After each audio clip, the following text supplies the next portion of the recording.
So, essential patent protection strategies for inventors. This is going to cover some of the basics of patents that you need to understand what I'm going to talk about. So, a lot of this may be review, but I think it's kind of critical to go over. So, I'll get started. So, first off, a few disclaimers. This is just general legal information, not legal advice. If you need to talk to me about your specific situation, we should do that directly. This is an open presentation. There may be additional attendees. It's not confidential or attorney-client privileged. And like I said before, don't discuss anything you consider confidential. Also, this is recorded and will be posted on my firm website and potentially other internet sites. By attending and participating, you consent to the use of your voice and potentially image, though I don't think so, in any recording of the webinar. All right, let's get going. So the agenda today, I want to cover the types of patents, the parts of a patent, the requirements, some key important deadlines, the various different application types and strategies related to them, and then patent terms and maintenance requirements. All right, so we'll start. And again, this may be review, but I think it's important to set the stage. So here's your first and most important type of patent, I think, is a utility patent. This is by far the most well-known patent type. It can protect a process, machine, manufacturer, composition of matter. So really this is, it can cover a method, a process. It can cover a way of manufacturing something or the output of a manufacturing process. It can also cover chemical compounds like pharmaceuticals. I don't practice that kind of patent law, so I don't talk about it too much. My technical background is in electrical engineering, computer architecture. So that and sort of mechanical engineering things I could talk about, but when it comes to biochemical and chemistry, a little outside my area of expertise. And the utility patent protects functionality, specifically the way something works, whether it's the method, the steps of a process, or the actual components of an invention. The second type of patent that I think gets not as much discussion as it should is a design patent, which covers ornamental elements of a useful article of manufacture. So this covers the way something looks, the visual features of it. The infringement standard is different than that of a utility patent. So if you accuse somebody of infringing your patent, utility patent is it has to have all the elements of the claimed invention. For design patents, there's a question of whether the ordinary observer would mistake the accused product for being the patented product. And so it's very much determined by the way something looks. And that infringement standard is actually fairly similar to, or carries some similarities to the trademark infringement standard in some ways, because it's a little bit like a likelihood of confusion in the trademark world. Ordinary observer test is similar to that. There's a third type of patents that I'm not going to talk at all about in this presentation, but I just want to mention it. It's a plant patent. This covers new varieties of patents. There's a bunch of restrictions. It's completely outside my practice area, so I just don't talk about it, but it does exist. So if you invented, here's a patent that I found for a blueberry plant. If you invent some new type of plant, you could get a patent on that.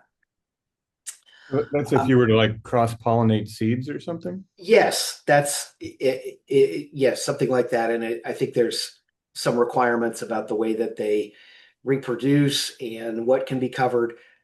Honestly, I hate to say it, but I don't know much about it.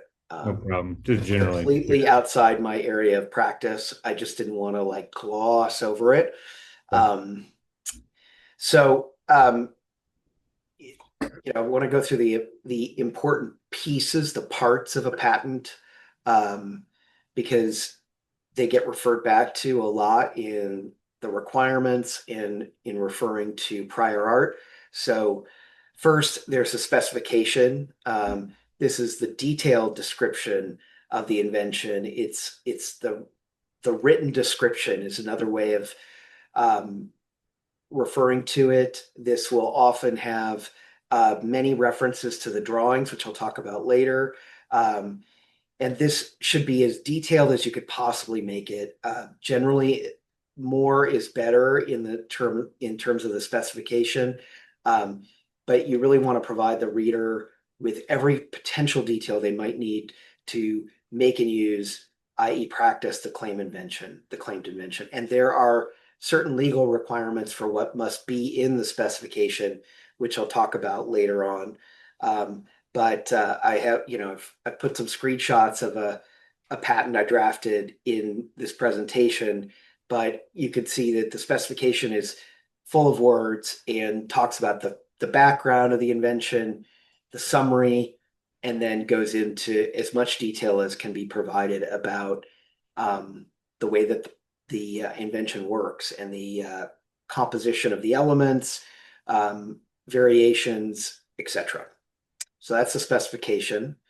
And then the drawings are the black and white line drawings that are so associated with utility patents and design patents.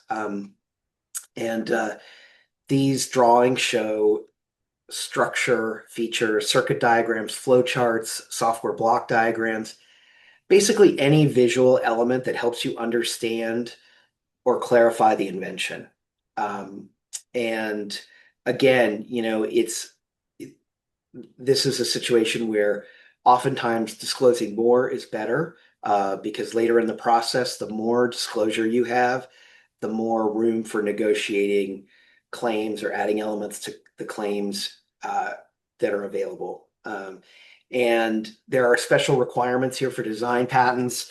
Design patents, you must show every view of the patented invention, and there's sometimes shading. Certain parts of inventions can be disclaimed by indicating with visual indicators like dotted lines, like this is a part of my invention or the claimed invention. And we could talk more about that if you have questions.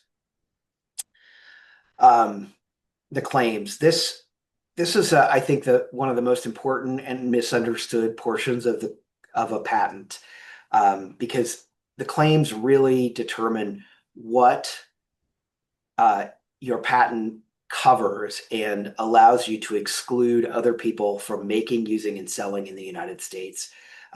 So these are the numbered paragraphs at the end of a patent. There could be as few or as many, it could be one, it could be hundreds. I've seen everything in between.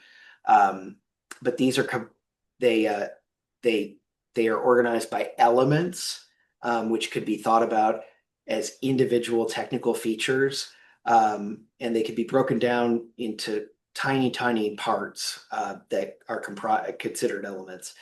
Um, and utility patents can have any number of claims. Design patents have just one single claim. And it could be in this form, the ornamental design for an invention, that whatever your design covers as shown.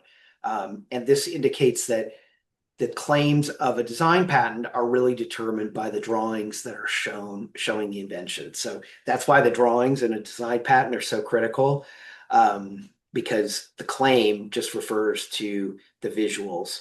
I should also mention that in a design patent, if it makes sense, if it's necessary, if it helps, you can submit photographs, black and white or color photographs with a design patent application, which is different than with a utility patent. Typically, that's not allowed with utility patents. So claims are also important because those claim elements that I'm talking about, claim one, a widget comprising elements A, B, C, and D, um, that's what the patent office is looking for as they examine your application in terms of what came before your patent application, whether something's new or non-obvious. Do those elements exist out there in prior references? So that's the claims. These are really, really critical to an invention. And there I want to cover a few critical statutory sections that relate to what is required to get a patent. So the first one is patentable subject matter, and this is the first section of the Patent Act, Section 101. And you know, to date, this is when I first became a patent attorney, this was not, a big topic of conversation, but it has become a huge topic of conversation over the past 13 years due to Supreme Court precedent that changed a lot of things in terms of what is considered patentable subject matter. But utility patent protection is available for a really specific set of things. It's processes, machines, manufacturers, which basically means physical products or a composition of matter. That's the chemical compounds, pharmaceuticals. Um, and, you know, there's also a requirement that these items must be useful, and that they either be new or an improvement. And we'll get into what new or an improvement means later on. Um, but basically, any manufactured product is probably going to be patentable subject matter. Any machine that makes something is going to be patentable subject matter. Um, a lot of chemical compounds are, if they're not, found in nature by themselves. Um, but certain processes recently have become, there's a lot of jurisprudence, case law. The courts have redefined what is a process, what processes are eligible for patent protection under Section 101. And I'm going to get into that just a bit because it's important for certain types of patents. So there are three main exceptions to what's considered patentable subject matter. Uh, and these are the areas where there's been a lot of discussion. And one of these three areas is really critical to my practice. The other two don't come up very often because of my expertise and technical background. So the one that's important is abstract ideas. And as you can imagine, that term just doesn't really mean much of anything. So I'm going to go into it a bit. It's kind of a vague term. But the other ones are laws of nature and natural phenomenon, which is a product of nature, something that occurs in nature. Because I don't practice in the biological, chemical, pharmaceutical arts, those things don't come up as much for me. But abstract ideas uh, come up a fair amount because of two areas. So there's three main categories of abstract ideas. There's mathematical ideas, there's um, methods of organizing human activity. Really, this is kind of, economic or commercial, legal contracts, processes, um, some personal behavior and interaction between people.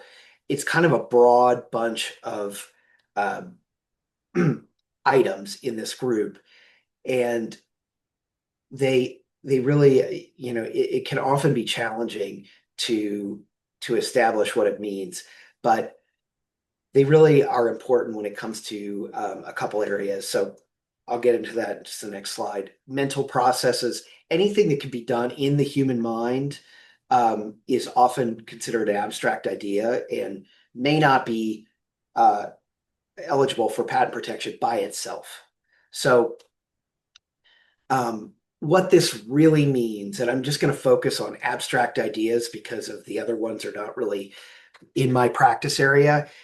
There has to be a practical application. And what that means in practice is that um, there has to be an additional element or two of your invention that are useful, that meet the requirements for patentability, um, and are patentable subject matter. And it's really vague, unfortunately. And so the terms are broad, they're applied differently to every factual circumstance. So it's really important to review any invention carefully that fall into two broad categories. So business method patents, which you know cover the way of doing business. uh, could be like, when I first was a patent attorney back in the early 2000s, and um, the internet was, huge. People would get patents on um, providing dry cleaning to somebody, or the way of pricing a car or insurance. Those kind of methods are just really not that available given the current Supreme Court decisions. Software patents are also in this bucket. And, just I think the easiest way to look at this is if you have a software product that is developed using standard off-the-shelf development tools like application software development kits or programming languages, it may be challenging to make it considered patentable subject matter because there are abstract ideas in there, and so the software patents that actually are allowable usually include some new structural element like a database structure that's new and different, a novel process, or some electrical element that is new and different and patentable in and of itself. So it can be challenging. Um, but it's really hard to talk about in the abs. Here's that word abstract. It's difficult to talk about in theory because of the varying different cases that are out there and different factual patterns that are in each of those. So it just really requires um, a detailed legal analysis of an invention before deciding whether to proceed or not. And yeah, I mean, this just doesn't apply to physical devices. Unless you're trying to claim, a computer product that includes a processor, memory, and then, software that does X, Y, and Z, that is not, enough of a physical process to get past this analysis. But almost everything else that's, um, say, a load binder, just for using an example that might be relevant, that is not going to have any issues with Section 101. All right. Do you have any questions about that?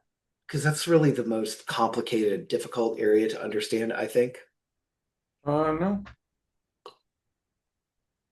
Okay. So I want to talk about novelty and non-obviousness. But first, to talk about these two concepts, we have to define what's prior art. And this is a term that patent attorneys say over and over and over again. And what it means in practice is any reference that came before the filing date or priority date of a patent application. And filing date and priority date can be two different things.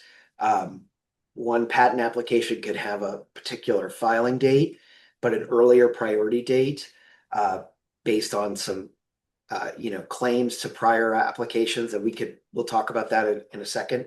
Um, but a prior art reference could be any patent application, any sort of printed publication, book, PDF, web page, anything that's printed that was published prior to the effective priority date of a patent application. And that's really all it means. So it's just something that came before the priority date of a patent application. So when the USPTO examines a patent application, they look at this broad category of prior art to determine if the invention is novel or non-obvious, and we'll talk about what that means in a few slides later. But in practice, they really only look at patents and patent applications. Sometimes they perform internet searches, but it's, the patent office really is set up to review new applications against issued patents and published patent applications. So you're going to hear the term prior art constantly in the patent process. You've heard it a lot. I know that because we've talked about it a lot, but this is something that's critical to understand.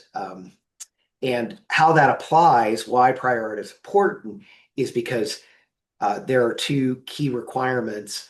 Like I said before, that an invention is new or an improvement. So novelty under Section 102 is the requirement that something be new or novel. And what that really means is that something's new or novel if uh, all of the elements of the claimed invention, that is, claim one, a widget comprising elements A, B, C, and D, there's no one single reference that contains all of those elements.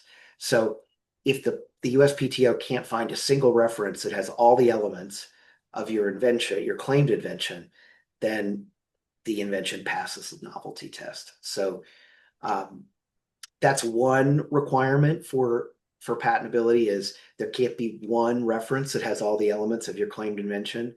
But then there's a second requirement, and this is the one that's called non-obviousness, or could be considered an improvement, right?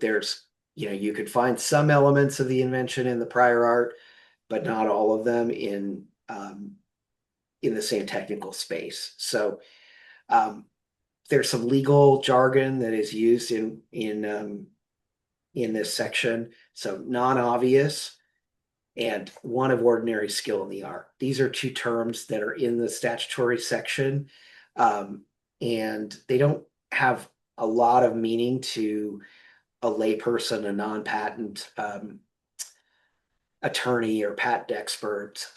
But what this really means is that, when examining your an application, the patent office looks to see if they can find two, three, four references, maybe more, in the same technical art that contain all the elements of the claimed invention. So if we go back to that example, a claim one, a widget comprising elements A, B, C, and D, you might find one reference that has A and B and C, and then another reference that has element D. And if they're in the same technical space, technical art, so to speak, then the patent office might say, oh, these two things would combine. They have all the elements of your claimed invention. Therefore, it would be obvious to one of ordinary skill in the art to combine these two references. So obviousness is established by being in the same technical art, because if they're in the same space, somebody who knows, the basic, the sort of the middle level of skill, right? Like they're ordinary. They don't have the minimum level of skill. They don't have a very high level of skill. It's just somebody who knows about that technical space. If somebody has ordinary skill and the two references or three references or four references are in that same technical space, then there could be a motivation to combine them. So in my experience, the USPTO rarely goes beyond four references. It's mostly two or three at most. Sometimes they go crazy and they find four, or it's possible that they can cite more, but they don't often do that. And something else to just note here is that issued patents and patent applications are organized by what's called cooperative patent classification codes, referred to as CPC classes. This is an international system that basically organizes all technologies into certain groups, and it's a very detailed organizational classification, and it starts with very, very high level um, categories, and then they, get narrow very quickly. And so if two patents are in the same or similar CPC classes, those may be used um, as references to prove non-obvious or to prove obviousness. Um, so that's really how the patent office determines is are these items in the same CPC classes, and not the highest level CPC class, but lower level ones that are more narrow and defined. Any questions about novelty or non-obviousness? No, in terms of the CPC classes, that's kind of when you do like patent searches, you search through these classifications. That's right. Okay. Yeah. I thought that's Yeah. what. And they can be extremely detailed about the way something is structured, and they change from time to time. And they add new technologies in as they're available. So um, it's kind of like the Dewey Decimal System in a library. Um, it just is another way of organizing these things, and they tend to be better for prior art searching to look through CPC classes because keywords by themselves are not usually sufficient because you don't always know what words somebody uses to describe their invention. And because the way the patent law is, where you can really use any words you want as long as you define them in your application. Mhm. Um, Sometimes somebody could use a word that you're not expecting to describe their invention, and then you might not find it doing just keyword searching alone. Yeah, I've experienced that with, my amateur searches, and then you'll come back and find all kinds of stuff, and I'm like, oh wow. Yeah, I find all kinds of stuff in my searching, and it's also, but it's still more art than science. And I'll do a search and find a set of key prior art that I think is the most relevant. The patent office sometimes finds different references, and so it's just due to the sheer volume of issued patents and published patent applications just in the United States alone.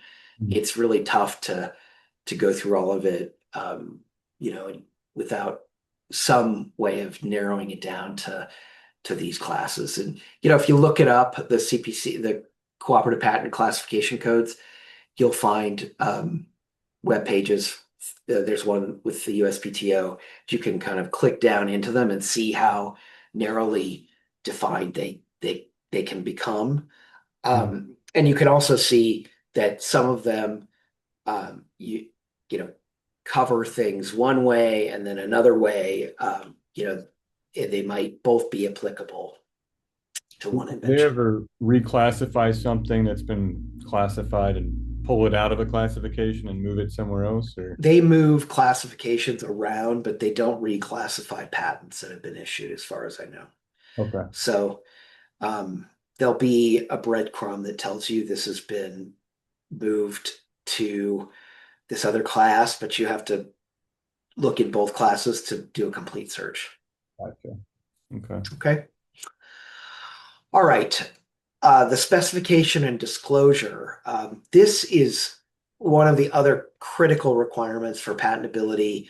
Um, and this is all about the monopoly that you're getting from the US government when they say you have invented something that's worthy of an issued patent. So whether it's a utility, uh, a design patent, or a plant patent, you get a monopoly on making, using, and selling the patented invention in the United States for the term of your patent.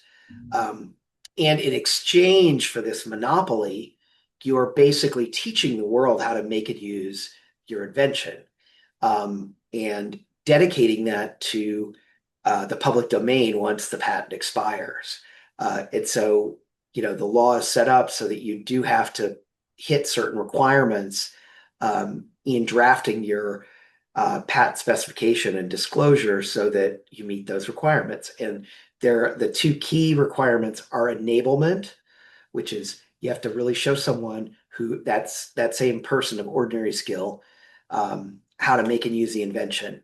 And so you don't have to teach someone every aspect of computer architecture if you're writing a microprocessor patent, um, but it has to include enough detail that really reveals your invention and tells someone how to make and use it, who knows about microprocessors.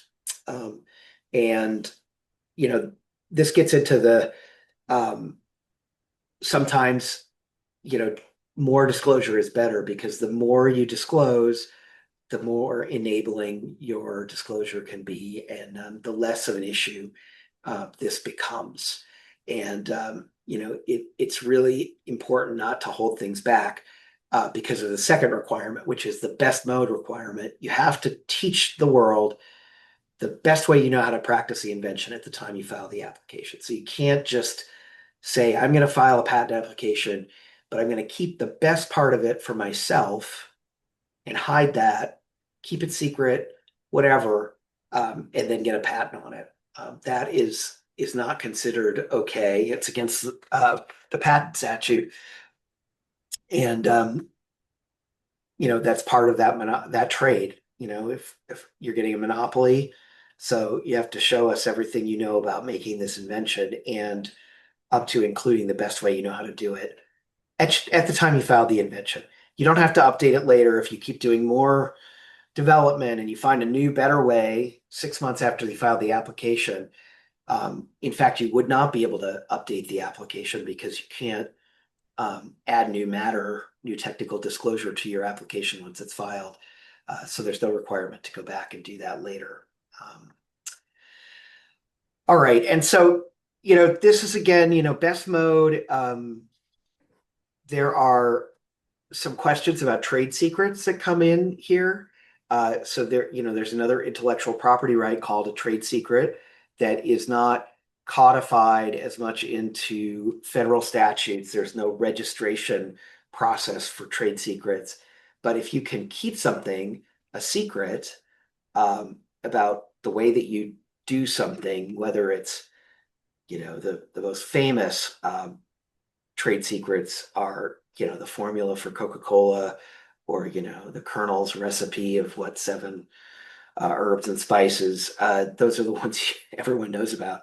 Yeah. If you could keep something secret as a trade secret, you could protect it with using trade secret law, but there's a big tension with patents. So if you think you can keep something a secret forever and protect it as a trade secret, it might make more sense to keep it as a trade secret.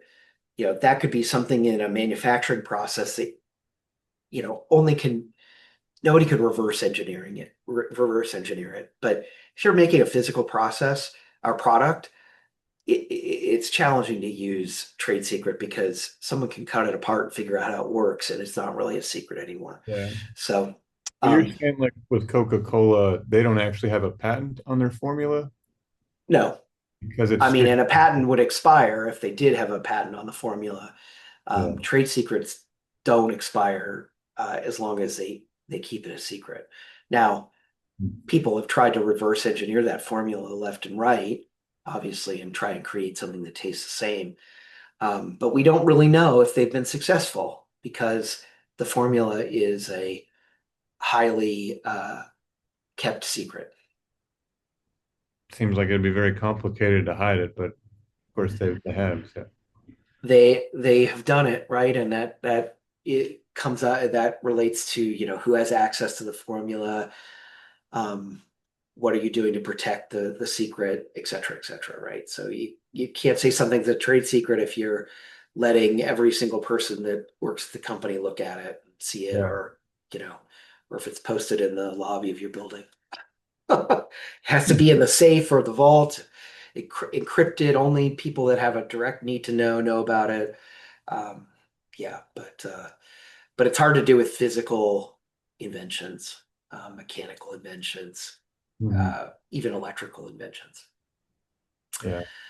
So, some key deadlines. These are really, really critical, uh, important deadlines for patentability. So the first one is the deadline to file an application. This is, you have 1 year from the date you disclose this in any public way. That means talking about it at a conference, publishing about it on the internet, using it somewhere where people that's public, any public disclosure, 1 year.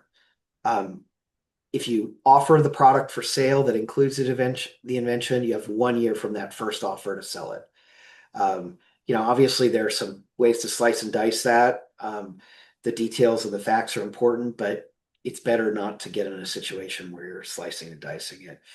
And then you have 1 year from the date of filing a foreign patent application. So if you are, say, a French company and you file a French patent application or an EU patent on your invention, and then you come to the US and you say, I want to file a US patent, you can file a patent application 1 year from the date you filed the application in the foreign country and claim priority to it. Um, there's a 6-month deadline for design applications. So if you file a design patent and you want to file a foreign counterpart, you have 6 months. Vice versa, if you file a foreign design application, and then you have 6 months to file a US one, claiming priority. So I talked about the application filing date, and I talked about priority date. So the application filing date is one element that helps establish a priority date about what's prior art and what is not. It sets that date, but there are certain circumstances where the filing date and the priority date can be different. So if you file a patent application that claims priority to a provisional application, the filing date of that application, that non-provisional or non-provisional utility patent application can be different from the priority date, because the priority date could be the filing date of the provisional. Or if you have a prior pending patent application, you can claim priority to that. So the filing date may be different, or if there's a foreign patent application. So, there's some question about what your priority date is. If you are claiming priority to other applications, whether it's a provisional, a prior pending patent application in the US, or a foreign patent application. Does that make sense? Yeah. Yeah. So I want to cover off on a couple issues about different patent application types. For utility patents, there's a provisional patent application and a non-provisional patent application. So, there are advantages and disadvantages to both. The provisional has a few advantages, which is it's a lighter, less formal application. It doesn't include as many parts. You only have to include a specification and drawings. The legal and filing fees are generally lower. It establishes a priority date, but that priority date does not count toward the patent term. But the disadvantages are that it doesn't get examined by the USPTO. So, you may file and then file a follow-on non-provisional. The clock on the examination doesn't start until the follow-on application is filed. So you have to file another application, a non-provisional application, claiming priority to the provisional to ever actually get an issued patent. So provisional patent applications can be really useful kind of in the early product development process, where you're figuring things out. You have the basis of your idea pretty well formed, but you maybe haven't developed it fully or commercialized it, but you'd like to get something on file before you disclose anything to third parties. That's a good circumstance for a provisional patent application. Mhm. Um, the downside is that it just adds delay to getting to an issued patent. Really is because nothing happens with it. You could add up to a year to the time it takes to get from a filed application to getting an issued patent. So, non-provisional patent application is the full patent application. And that includes, in addition to the specification and drawings, an abstract claims. You have to file an inventor's oath with the non-provisional. And as soon as you file it, it gets in the queue for examination. And that examination queue is long, takes a year and a half, 2 years, sometimes more, to get a first office action in most patent applications. So, it can really, filing a provisional can really slow you down. Um, but the non-provisional costs more money, both from lawyers and in filing fees for the USPTO. So the other sort of just strategic aspect of non-provisional patent applications is it's much better to file this after you have got your product really developed and locked in, because you want to make sure that your non-provisional patent application covers your product that you're selling, or or in different embodiments of the product if there are more embodiments. Because once the application is filed, you can't add any new technical disclosure to it. And, if you're selling a product, that's not actually covered by the patent application you filed, you're sort of losing the benefit of the patent application, right? So, Yeah. very simply put, an issued patent is really only worth um, the revenue of the products that are protected by the patent. So, Mhm. if you're not covering your product with your patent application, you're risking it having very little value. I've experienced a lot of confusion with, uh, I guess, kind of what a provisional serves, even in working in some large engineering companies, because there's this idea that, like, well, it doesn't really matter if what's in it's perfect or not because it's just a provisional. But it does dictate, from what I've learned, what you're able to put into the non-provisional later. If there's any drastic changes, those don't backdate. They Um, don't. So that's really um, you've got that correct, right? So the the content of the provisional patent application has the priority date of the filing of that application. mhm, Um, the non-provisional patent application can have a blended priority date. If you add new features, new elements in the non-provisional, those get the priority date of the filing of the non-provisional patent mhm, application. mhm. Anything that is in common with the provisional can claim that earlier priority date. So there is a balancing act to be had. Um, Yeah. It's even. and it's really a case by case decision process of when the right time to file is. Mhm, Um, and it really depends on the legal and business circumstances around every single situation. And so this is exactly where a patent attorney can help you understand the pluses and minuses of each option and how to proceed.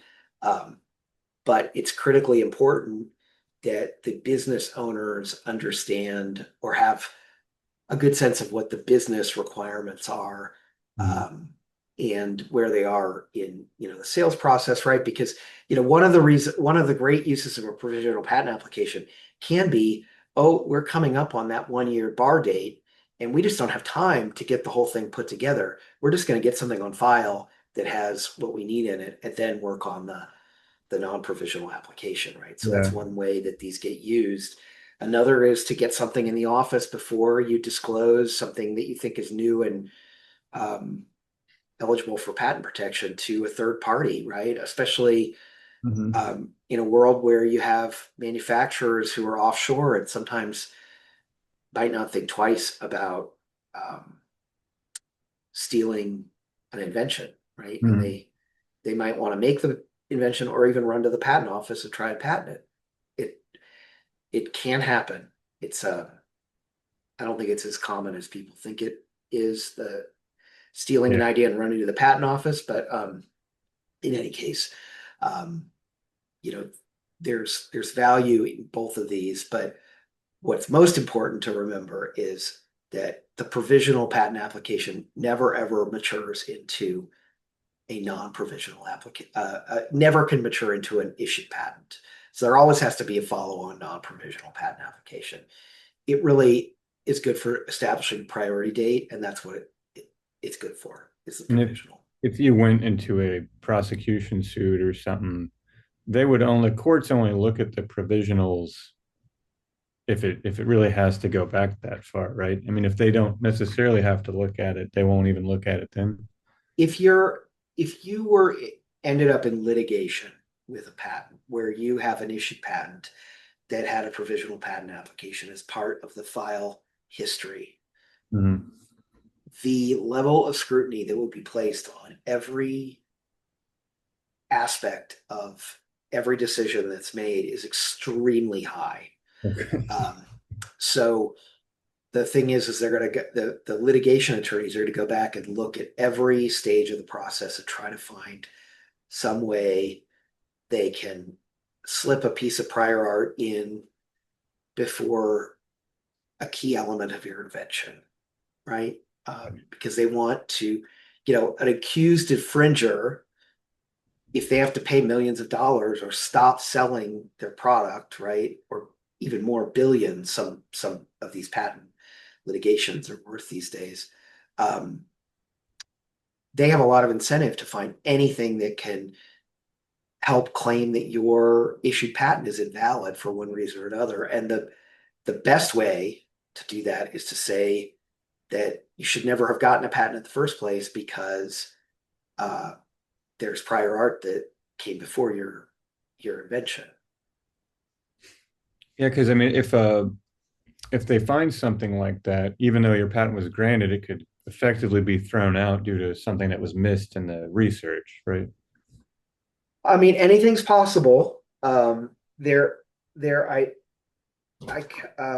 believe the evidentiary standard for what is considered invalidating prior art has changed Hmm. uh, recently. Um, but I think it's safe to say that you want to do your best to follow every step of the process as best as you can. But the truth is there's just no way to have perfect information. Yeah, Um, yeah, and so you just have to go forward and um, the patent office is going to do their work and they do sort of a certain level of review that is not as substantial as what might happen if you were in litigation with the patent. yeah, yeah, Because then it's scorched earth. The USPTO does not do scorched earth prior yeah. art searching. I mean, they do far from that. So, um, all right. So those are the patent application types. I want to cover terms, patent terms, because these are kind of important and they vary from different types. So a utility patent, the term currently is 20 years from the first priority date, but provisional applications and foreign patent applications, you can claim priority to those, but they don't shave time off your patent term. So um, that's important. And a design patent, and by the way, they changed the terms of patents uh, in the mid 90s because of pharma companies that basically started to game the system and were able to extend the life of their patents by continuing to file continuation applications and resetting the clock Huh. on their terms because it used to be that the term was from the date of issue, um, and so that's why they changed the laws in I think 1995.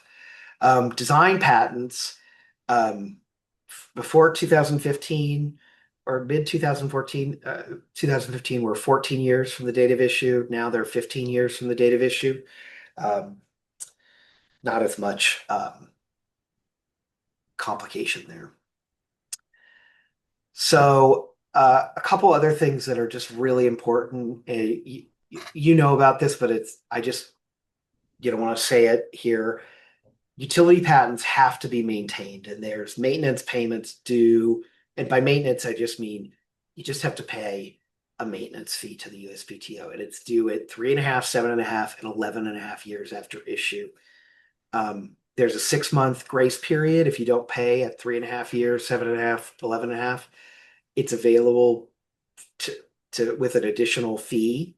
Um, but if you go past that grace period, and you don't pay, the patent expires, and becomes unenforceable. There are some ways to try to claw that back, but it's not where you want to be if it's an important patent. Sure. So the other thing is that the maintenance fees become increasingly more expensive as you get to each stage, right? So um, today on the USPTO website, the 11.5 year maintenance fee for a large entity, that means a company with more than 500 employees, is $8,280. Um, and there's small entities and micro entities uh, that pay basically half and half again of that rate, Mm. but it does add up. So they are basically giving inventors, patent owners, an incentive to let their patents expire if they're not protecting revenue. Because what's the point of paying Yeah. nearly $10,000 if you're not actually using the invention? Mm. Um, and you know that calculation deter it can be different for different companies. What's important to them, but there's a very obvious policy to try to get people to let their patents expire if they don't want to pay the giant fees. Mm. Um, USPTO does not send out any notices to me or patent owners. So, trademarks, they send out a notice and say your maintenance window's open. Patents, they do not. So I docket issued patents for my clients, but also I ask my clients to keep track of those dates as well. And The they're maintenance responsible for those fee dates. clock starts from the date of issue. Date of issue, yes, 3.5.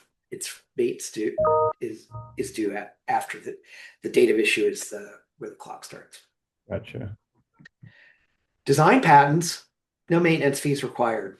It's I great. always kind of wondered that. I don't know if I'd ever asked you, but I hadn't Nope, experienced it. So no maintenance fees. cool. Um, so I have a couple really final key notes that I think are just super important that I want to cover about patents just generally. So, and it comes down to confidentiality and invention assignment. So NDAs, always use them with third parties when you're disclosing a patentable invention, especially before you file an application. Um, Even after, it's still good practice. Patent applications get published 18 months after the first priority date, Mhm. most of the time. So once the application's published, then everyone can see the file and everything. Um, but in that 18-month window, it's all confidential, and you should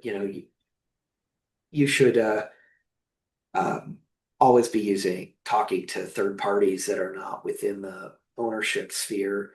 Um, you should be doing it under an NDA. Mhm. So the other, that's for third parties that are like other companies or entities. And then another critically important element for employers or anyone who pays someone else to work on an invention, confidentiality and invention assignment agreements.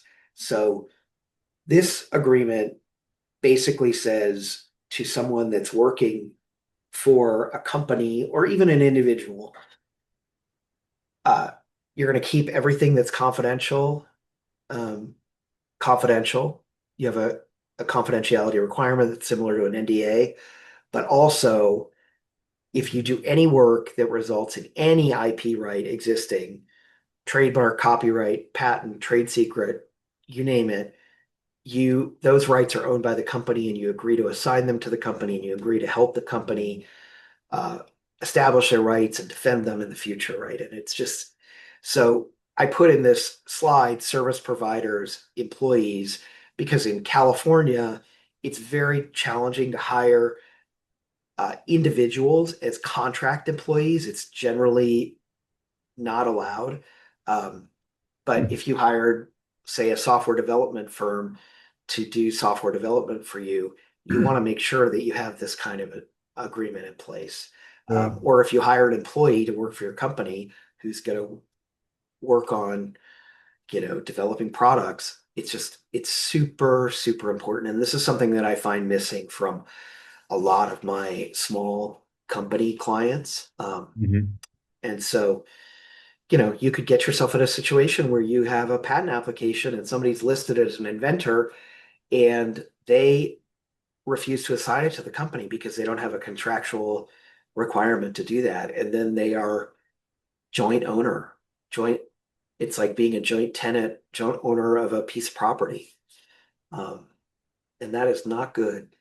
So if you're on a patent, say with a company as a co-inventor, but there's no legal agreement between you and the company in terms of what your role is there, you could essentially try to go for your fair percentage of royalties or profits. Uh, yes, there's any number of different circumstances that could apply, but it's just important to realize that you are a joint owner of that um, application, and the ownership percentages. It's not like you own 20% if there's five inventors. It's like you each own 100% of it together. Um, so it's just really important as a business owner not to let that happen. Yeah. Um, by making sure that the agreements are all signed, and because later on at the end of the patent process, you're going to want to you typically before you pay the issue fee, you want to file the assignment with the USPTO. Because it's not required at the beginning of the process. We can just name an applicant, right? So company could be the applicant, but that doesn't really mean the company owns the invention until the assignment is filed. Hmm. Okay. And if you don't have the right agreements in place, you're just hoping that the other inventor is just going to sign the assignment out of the goodness of their heart, which often they do. I mean, Yeah. this doesn't come up, but if there's a dispute, then all of a sudden they have a lot of leverage that is unpleasant to deal with. Patents are complicated enough that it's really the first step is to talk to a patent lawyer about the specifics of your inventions. So that's just always the best next step is set up an appointment and let's talk about it and we'll figure out if it's patentable subject matter and the next steps to determine the appropriate strategy.